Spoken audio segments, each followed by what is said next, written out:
Hello everybody, I'm back again with another tutorial / let's play of Magic the Gathering.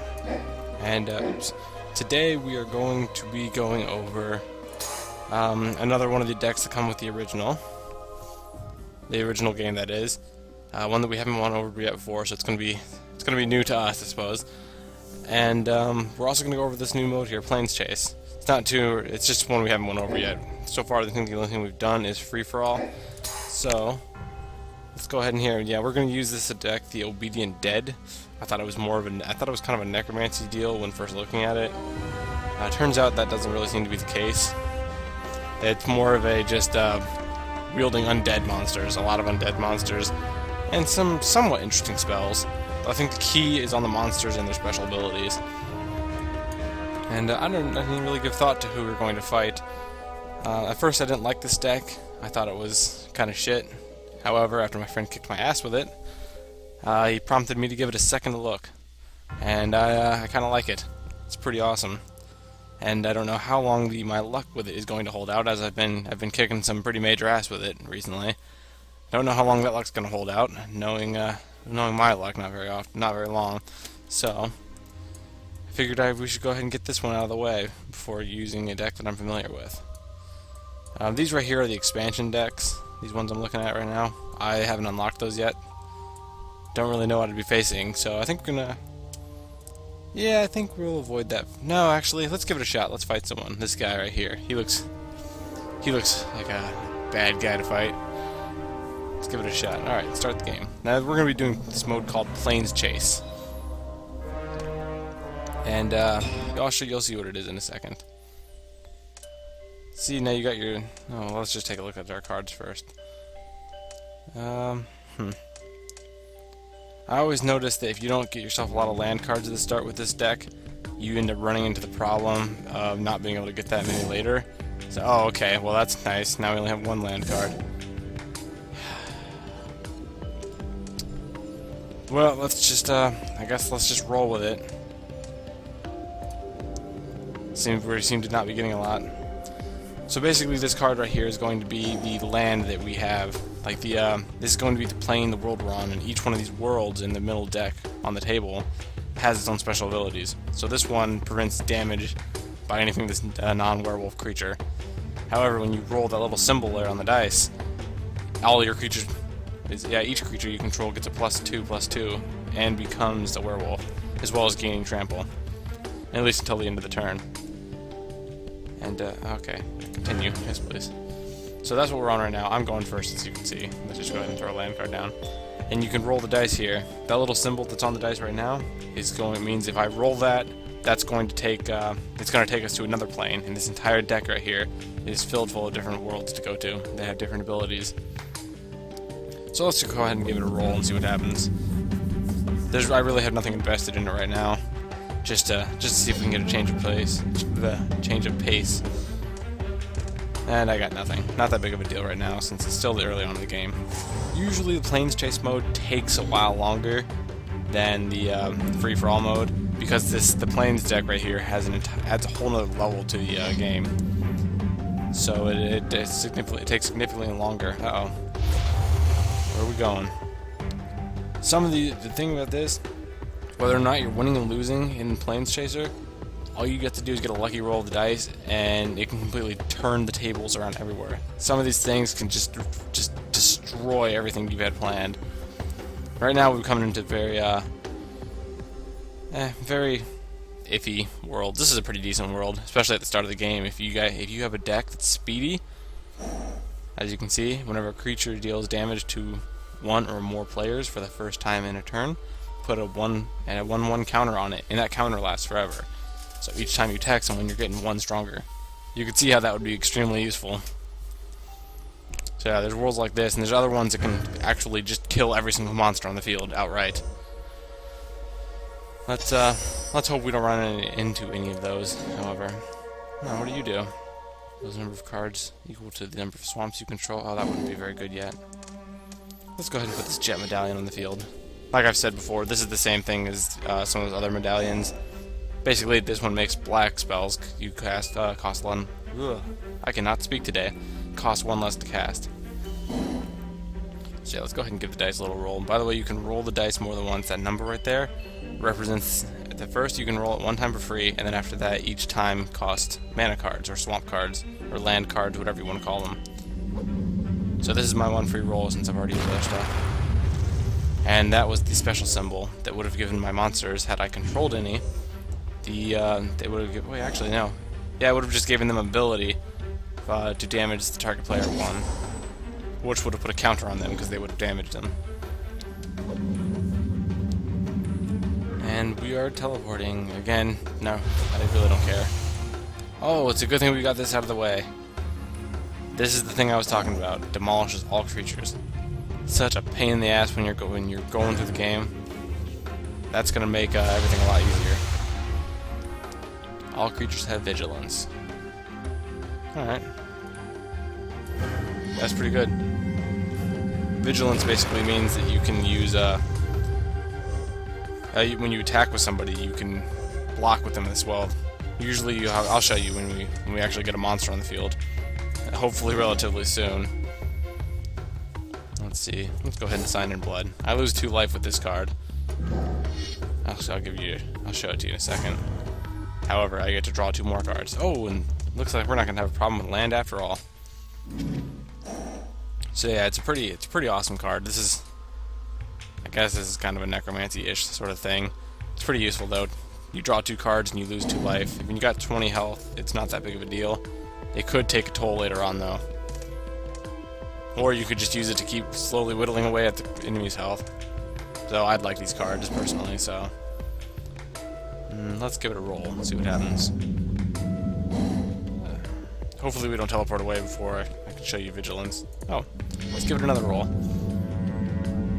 And nothing. That's just my luck.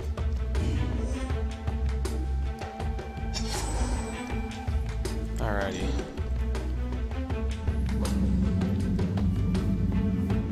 And he gets nothing as well. So this guy seems to be a 5. We have yet to see any creatures of his. Oh, it looks like we get to see a creature. Whenever you cast... Okay. Wow. Something tells me that can be a very powerful card later on. As soon as you get a lot of land out there, you can cast multiple sorceries.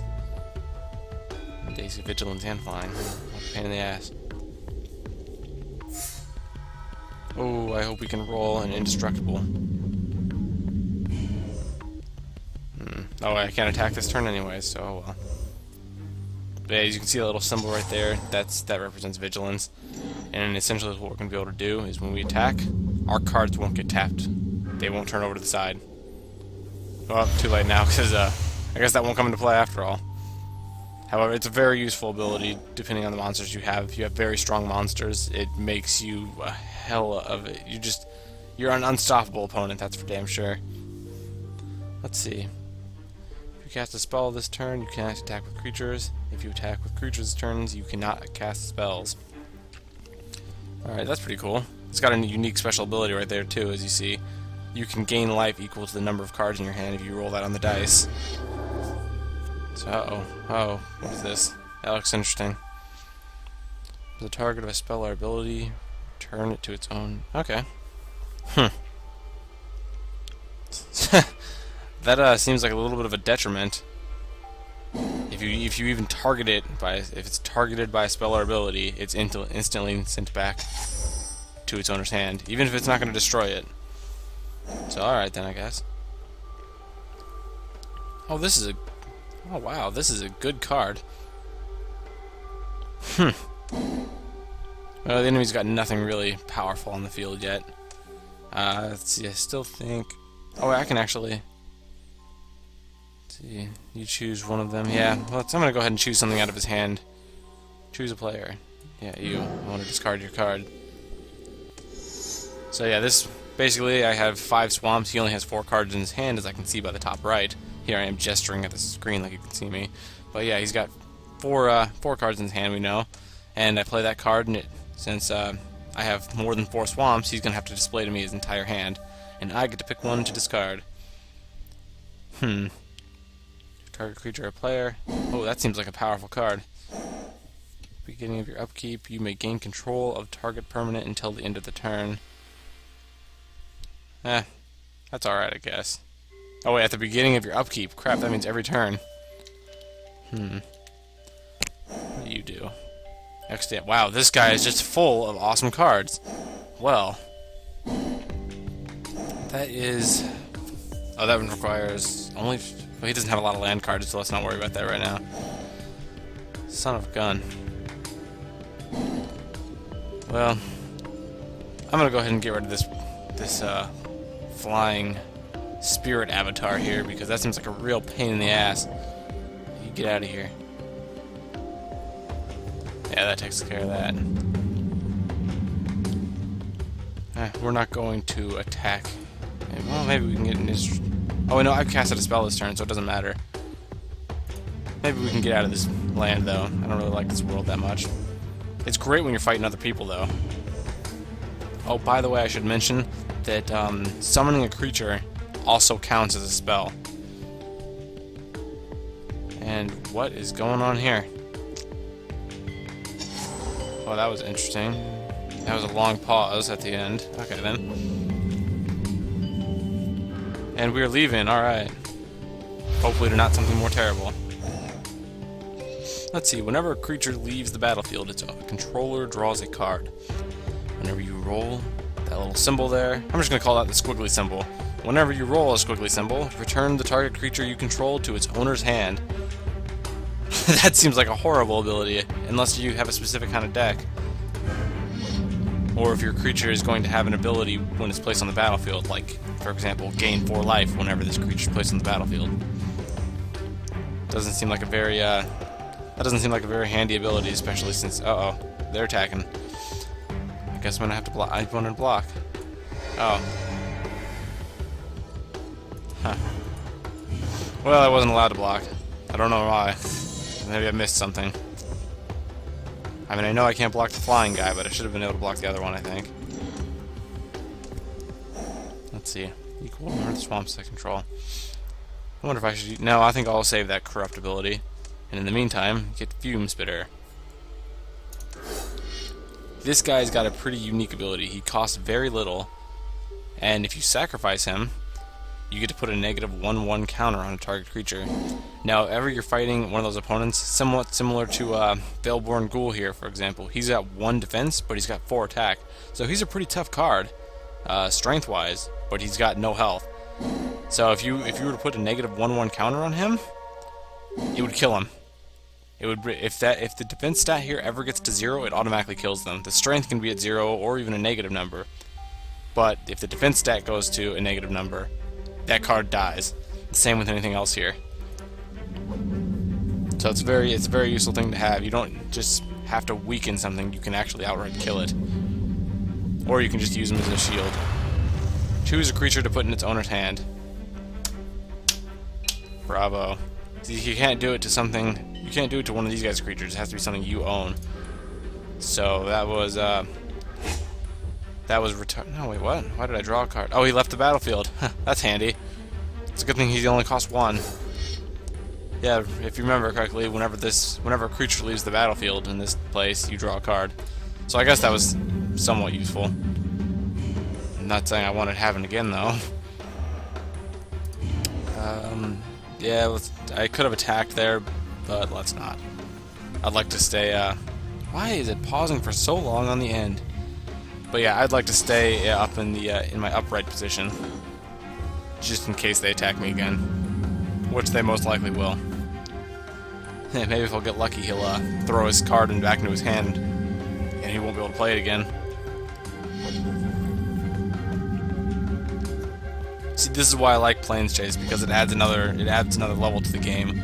So not only am I worried about him, I have to worry about what the area in the center there might play, what effect that's going to have on us, and I cannot block that, and he knows that damn well. Okay then. Oh, another thing I should mention, what's awesome about this Veilborn Ghoul, although he only has 1 defense, that hardly matters, because once he's dead, whenever a swamp enters the battlefield under your control, you can return him from the graveyard to your hand. Oh, excuse me. So as you can see, that's a pretty awesome ability. So we got 7 swamps out there now. I'm thinking of cashing in on corrupt before I get too weak. Yeah, let's go ahead and. I don't know.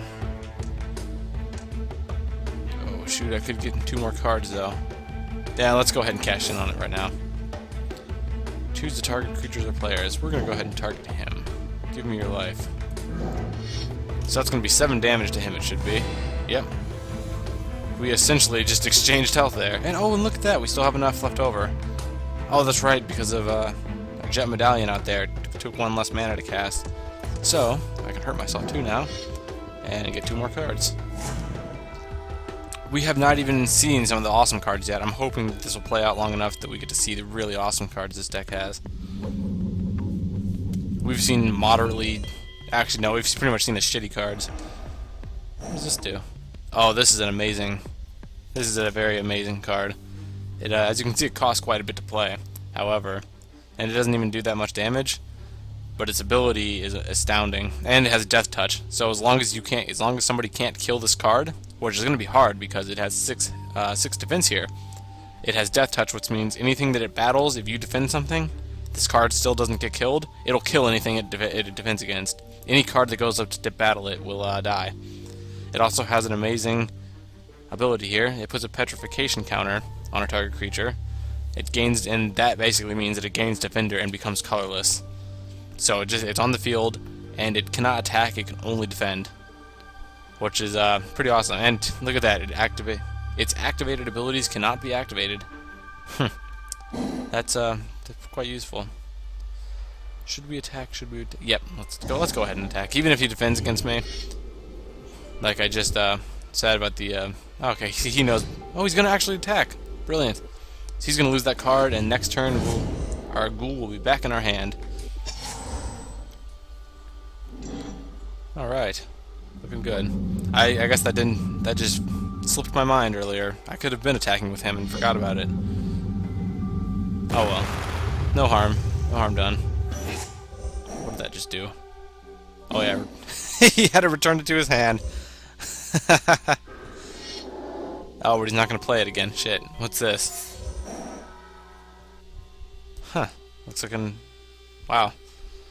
Let's see. Whenever you draw a card, he deals 1 damage to target creature or player. Holy crap! That needs to be taken care of. Is that an activated ability?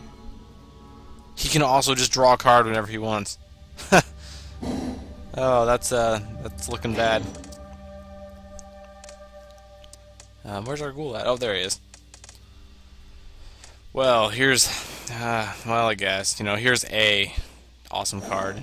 It's kind of detrimental though. So basically, this guy, you have to, if you start using him to damage anyone, you have to rely on him for the rest of the game, because whenever he deals combat damage to a player, you have to sacrifice all other permanents you control. That means everything from your creatures to your artifacts to your land cards. Everything is gone, and he is the only thing left on the field. And not only that, you have to discard your hand and exile the top 6 cards from your library. After that, you can cast any number of non-land cards exiled this way, so you can't get any of your land back without paying their mana cost. So it's useful if you just keep... I'm kind of tempted to do it, simply because we'll be able to get through this deck really fast. I don't know if it's worth it. Let's save him. Let's save him for later. It's not like our land cards are going anywhere right now. So let's go ahead and save him, and who to play? We've got ourselves a few creatures here that we can play. We could pop Failborn Ghoul back out there. I think we'll do that. We'll get him out there, and we'll get the Warpath Ghoul out there too, just to give ourselves some strength in numbers.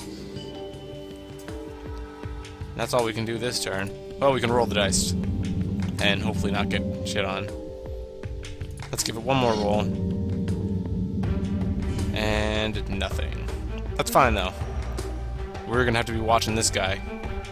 He's probably, if I were him, I would be attacking. I would waste one of my creatures. Let's see what he does. Ow. I don't know why he did that. That seemed a bit of a waste. He could have killed my Veilborn Ghoul. Oh, what is he doing? Huh. I don't really know what he just did. I think he drew a card and damaged me one. It's the only thing I can think of. I wasn't really paying attention to the health. Aw, sweet. This is an awesome place, too. It sucks if you're fighting a powerful opponent, though. Let's see. When you encounter reality shaping, starting with you, each player may put a permanent card from his or her hand onto the battlefield. Now, that is awesome. I don't know how powerful his creatures are, or the creature size of his deck. We know that we have a pretty sweet card in here. That Gorgon thing. Yeah, let's go ahead and... Oh, what in the world just happened? I don't like when that happens. It's confusing. Let's see, when you planeswalk to the Furnace Lair at the beginning of your upkeep, select a target player at random. That player discards a card. If that player discards a land card this way, he or she loses 3 life. Well... I don't like this place, I gotta say. Looks like I'll be discarding a card, and I have 2 cards. I don't really want to discard the Hellcarver Demon, but I may not have a choice. Shoot. Oh, no. I guess I'll just discard the Swamp. And see if I can do everything in my power to get the hell out of this place. Sorcery spell, weed, nuts. Okay. Forgot about that guy. What was this thing he summoned anyways? Let's see. Okay, whenever he attacks, draw a card, and then discard a card. Plus X plus 0 until the end of the turn, where X is the discarded. Yeah, that's what I thought. Okay. That's a pretty decent ability, I suppose. If you don't mind throwing all your cards away. Lightning Elemental. He has haste. That's it. Well, he's basically very similar to the Veilborn Ghoul, and oh my god, why am I still weak? Oh, there it goes, okay. Alrighty here, Innocent Blood. Each player sacrifices a creature. Now that is sweet. I think we will be using that to get rid of this bitch. Now come back here, you. I was calling you a bitch. Yeah, we're gonna get rid of that guy. Screw him. And this, look at that, that only costs 1. Now that's what's awesome about this deck. It's such low mana cost on some of these cards. So, you go straight to hell, buddy. After I sacrifice a guy. Oh. Well, apparently I don't get to choose what he sacrifices. He does. Petrification counter. I'm gonna... What to do? Stop that. We're gonna go ahead and put the petrification counter on that guy instead. Perhaps he won't be able to, his ability won't activate. At the very least, he won't be able to use that draw card ability. And that's going to be handy for us. So let's keep rolling and get the hell out of here. Oh, please let us leave. It doesn't look like I'm going to be able to leave. Come on, and nothing. Of course not. Well, it's his turn to discard. Oh wait, no, it's my turn to attack. But I don't think it's a very wise move right now. Yeah, let's not attack. Let's keep these creatures on our side of the field. Besides, each turn I'm going to be able to, what was that? What did he just discard? Oh, good. Why in the world he would get rid of that? I have no idea. Well, he just damaged us one by 1 hit point here. And oh crap, he's gonna destroy it. I'm not very pleased with that. What is it? 5 damage to target creature or player. Well, he's sure showing us at the moment. Sure hope I get a good card. And he's just gonna get all the good rolls, isn't he? Wow. Well then, I guess he's, apparently I'm going to be done for. Maybe this Hellcarver Demon won't be so bad after all. Oh boy. This isn't good. And... His cards are working very well together. What just happened is he drew a card. He just kicked my ass. Well, son of a bitch. I'm not gonna lie, I'm slightly disappointed. Let's go ahead and just to see if I can showcase something. That was Planeschase, by the way. As you can see, the the lands at some point, the worlds we were going through, were more of a threat than your enemy player. So just in hopes of being able to use some of the more awesome cards this deck possesses, because that was not a good showcase at all. We did not get anything good. Let's go ahead and fight the Active War deck. From what I understand, this deck has a relatively small creature size, and so I'm trying to think about whether or not that's a good idea, because they do have some really good support cards. But yeah, let's give it a shot. Perhaps without having to worry about land. I hope I went to free for all. I can't remember if I did. Without having to worry about the world cards, it'll make this go a hell of a lot quicker, and we'll be able to really show some of the awesome stuff in here. I've never seen this card before. Destroy a target non-artifact, non-black creature. Well, that'll be useful.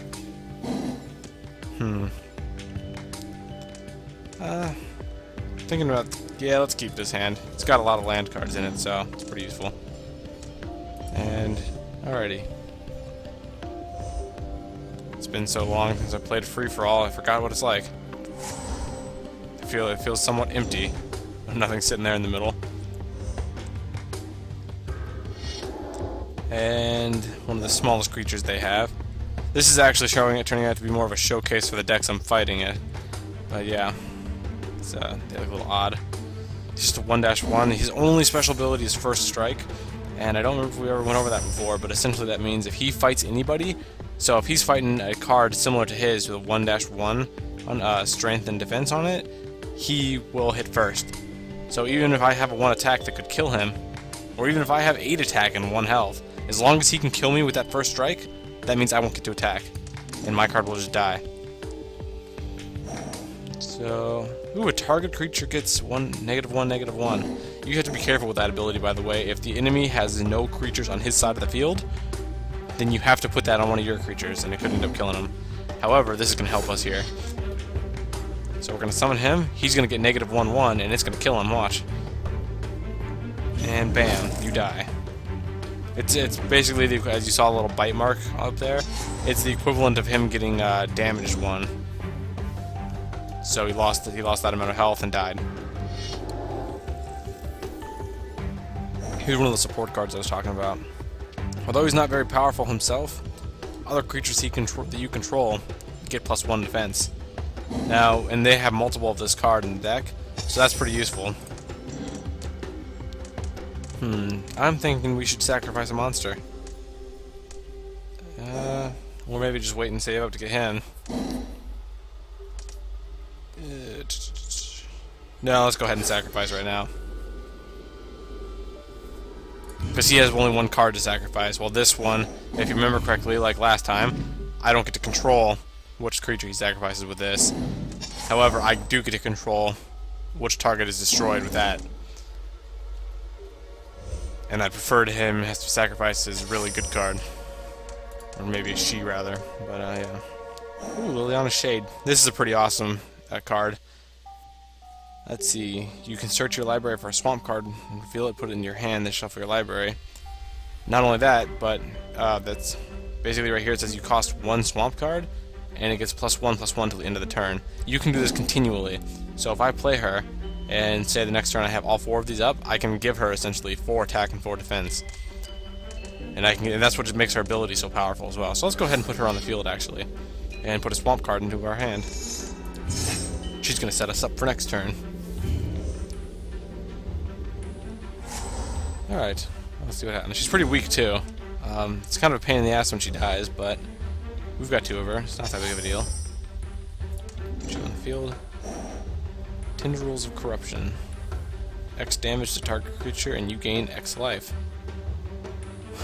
Wow. That's pretty awesome. Ooh, it's an instant card as well. So essentially, if this bastard plays something on the field that's really powerful, this is just kick ass. We can instantly use Tendrils of Corruption and kill the creature off. But let's go ahead and let's do Sign in Blood. Let's see what we can get our hands on. Oh, yes, this is one of those great cards I wanted to show you. Especially this guy. He's one of my favorite cards. He's got Death Touch on him. Not only that, he's, as you can see, his strength here is 6 and 6. Now, he's really tough. And whenever he enters the battlefield, he gets two 2-2 black zombie creature tokens onto the battlefield. But not only that, when he attacks, he gets to do that too. So this guy is just a creature summoner. There's going to be creatures everywhere. You remember what Myers Toll does. We can go ahead and use this, actually. This is going to make him show us all of the cards, because we have 5 swamps, as you can see. 2 of them are tapped, but that doesn't matter, because we still control them. So they're going to show us all of their cards, and we are going to make them discard one. Hopefully the best one. So let's see here. Breath of Fury. Oh, this is a kind of crappy situational card, I think. Let's see. Enchant deals combat damage to a player. When an enchanted creature deals combat damage to a player, sacrifice it and attach the Breath of Fury to a creature you control. If you do, untap all creatures you control, and after this phase there is an additional combat phase. So you can see how that would have its merits. However, I do know for a fact that Active War has very small creatures, so you're really, with this card, you're relying on your opponent to have nothing on the field, and as we have something on the field, it's going to be difficult for him to do that. Especially since he has to enchant a creature, and I can just choose to block that creature. See, this guy, wow, he's tough. 4 damage to each creature without flying in each player. I used this yesterday against my friend, and I didn't read the fine print, I guess. I didn't know it was said to each creature without flying in each player. I thought it was just my opponent, and he killed my entire side of the field, and I lost the duel because of it. However, he's still a powerful opponent. Let's see, untap all creatures you control. That's pretty cool. Let's go ahead and get rid of this bad boy. Yeah, you get out of here. It's the only creature card they have, so this is going to be useful for us. By the way, this ability she has, actually any ability that any card has, you cannot activate it during the combat phase. So I still have these 2 cards over here that I could be using. However, I've missed my chance. So I'm just going to go ahead and end it. However, during her main turn, there's no penalty for me doing this, because next turn all my cards are going to become untapped again, so it doesn't even matter. Actually, I just missed what she did. Oh, Terramorphic Expanse. I don't know if you've seen this before, but essentially it's a land card. You put this in the artifact zone, and you sacrifice it and get any basic land card of your choice. Which she did right there. That was her one she chose. And it's my turn. And she did nothing. Wow, well, I guess she didn't draw anything good. This thing is awesome. Enchanted creature gets -1/1 and cannot block. That's great for using against your opponents. It's very fantastic. Let's see, for right now, let's go ahead and put another Liliana Shade out there. The only reason I do that is simply so we can get another land card, so we can hurry up and play Grave Titan, because I'd love to. I think we'll have to do that. Yeah, we'll do that next turn, though. And yeah, you go ahead and let's go ahead and hurt her a little bit, since we're already hurt too, even though it was by our own doing. Attack. I'm not really worried about her right now anyways, until she gets that really awesome card out there, or just suddenly starts kicking my ass like they all do. And again, I just want to reiterate, like I've said before, these people right now, these AI, they're on the lowest difficulty setting. I haven't actually fought any people online other than my friend. I imagine they're pretty kick-ass though, but again, I'm still somewhat of a beginner. Uh-oh. So what she just did is use that one thing I said was somewhat situational on this card. This card is this one's pretty much the same as Liliana's, whatever the hell it's called, Liliana's Shade, except that its abilities aren't as good. It gains haste until the end of the turn, or it ends up gaining first strike till the end of the turn. First strike is the only good one. Haste really is only going to come into play at well, oh yeah, it's a target creature, not itself. So that's pretty decent. You can keep sacrificing stuff and gain haste or first strike on all of your creatures, provided you have the land cards. However, her power right there is of little consequence, because we're getting our Grave Titan out there. So bam. And if you remember, he's going to put the 2 zombies on the field right there, and and every time he attacks for now, by the way, he has Death Touch, so if anyone fights him, they die instantaneously. And just for insurance, actually no, this card's not even flying. I'm not even gonna waste the Crippling Blight on them.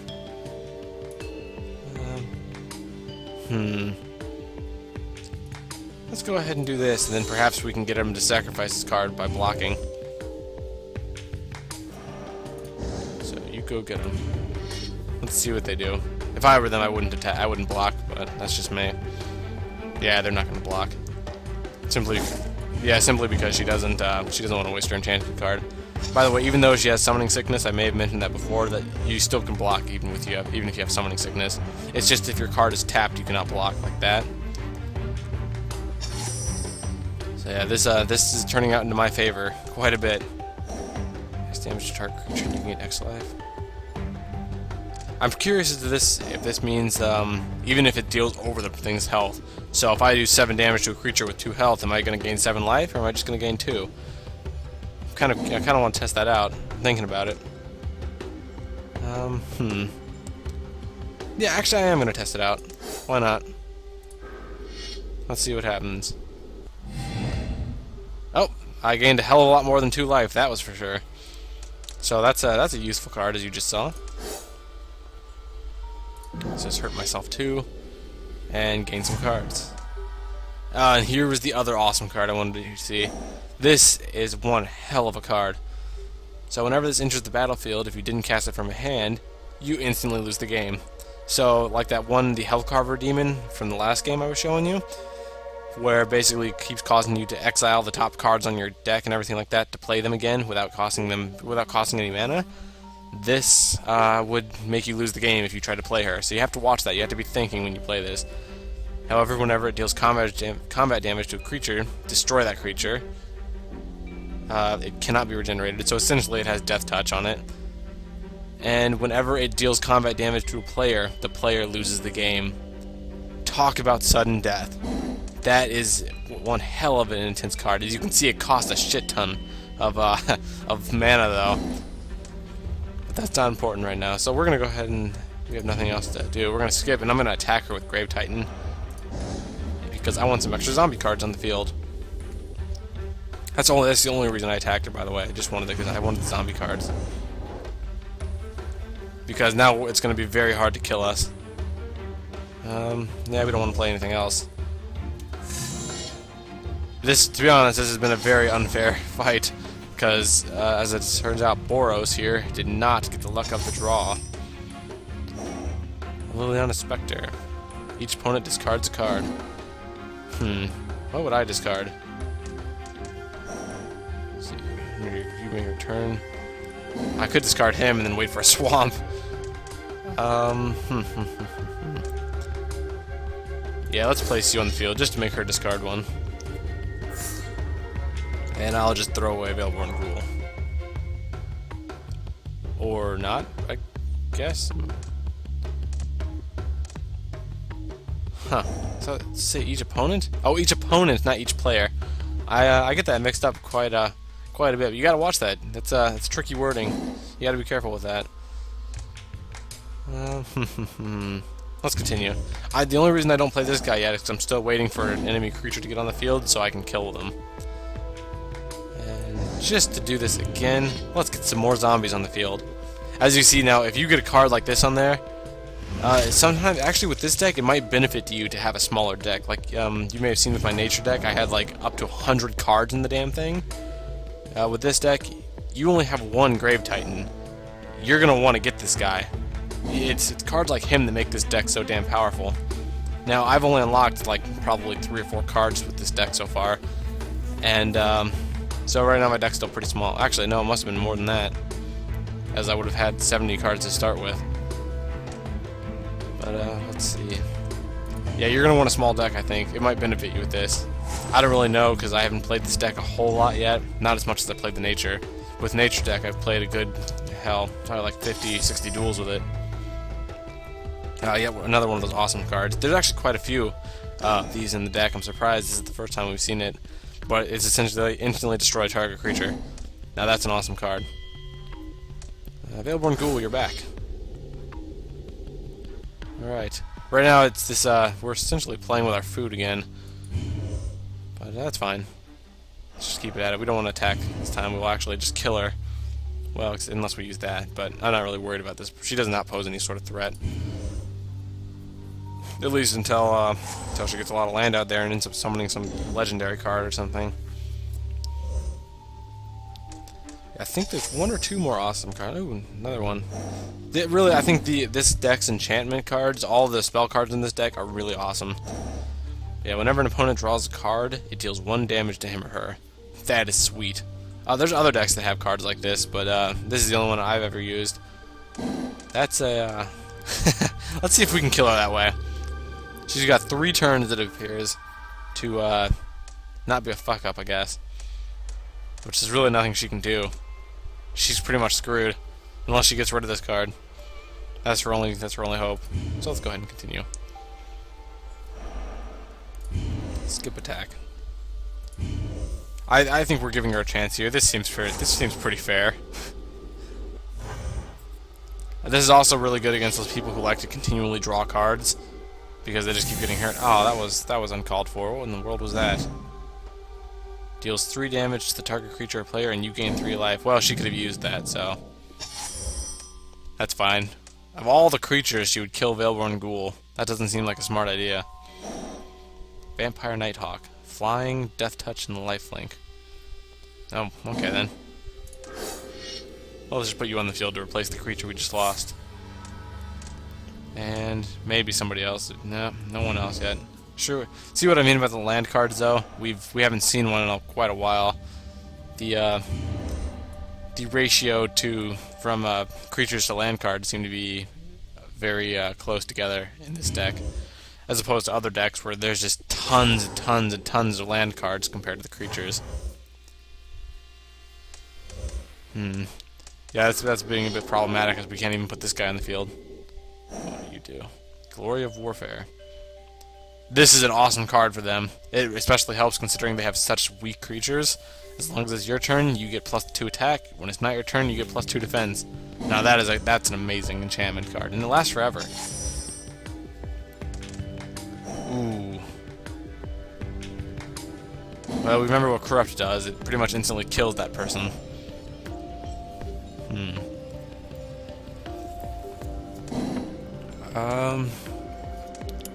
Yeah, we're not gonna be dicks. Can I destroy this? A non-artifact, non-black creature. Oh, has to be a creature. I was hoping maybe we can destroy that just to be a dick, but all right. Let's go ahead and put Phage out there. It's unstoppable, badass. And skip attack. As you can see, we've got ourselves a minor army over here, which would be almost nothing without our zombies.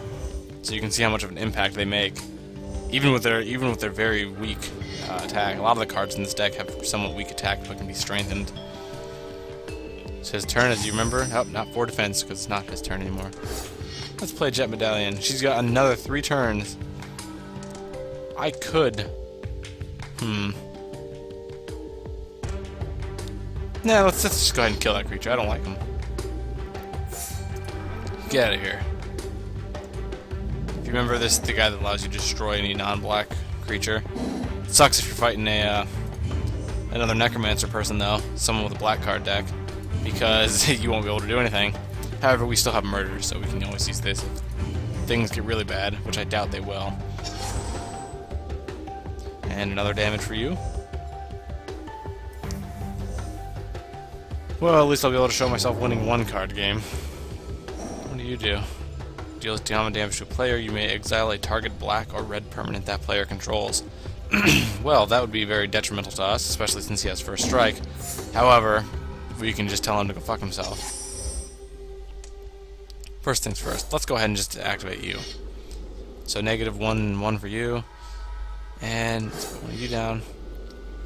I could murder him, but he's not even worth it to me.